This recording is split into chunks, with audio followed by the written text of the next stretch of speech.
when we had the Anthem breach back in the wintertime, that we then, about a week or two later, said that we were going to propose some legislation that was the toughest in the nation, that talked about encrypting information, that talked about multiple methods in order to be able to access very confidential and private and sensitive information.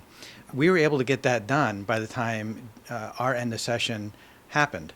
So we went from having a major breach that happened with a company to proposing legislation, to writing the legislation, to passing the legislation, and now it's the law of the land in the state of Connecticut. Congress, in the meantime, has been talking about legislation in all those months and is still talking about legislation all those months and has failed to act.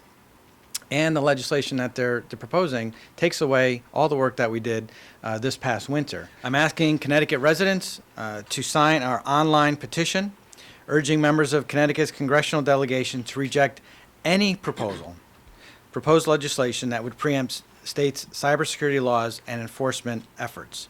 State attorneys general work very well on a bipartisan basis across the country. We're not like the U.S. Congress, where it's Republicans going head-to-head against Democrats. And we have shown that state attorneys general are knowledgeable, we're nimble on the ground. They follow up every one of those data breaches that I just mentioned. And it is just inconceivable to me that the federal government would have the capacity, if they preempt Connecticut's laws and say that state attorneys general no longer have the power to investigate data breaches, it is inconceivable to me that they could do as thorough a job on the ground as we can in Connecticut, as we do in Connecticut, and as they do across the country with other state attorneys general.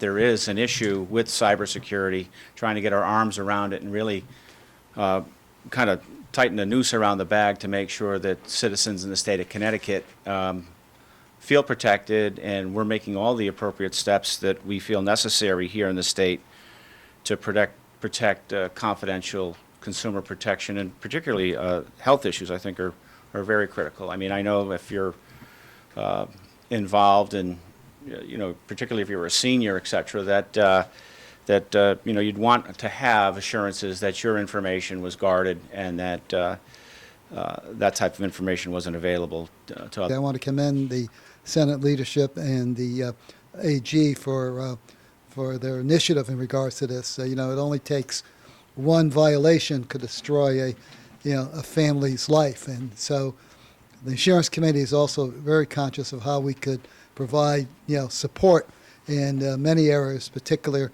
in regards to privacy, particularly healthcare privacy.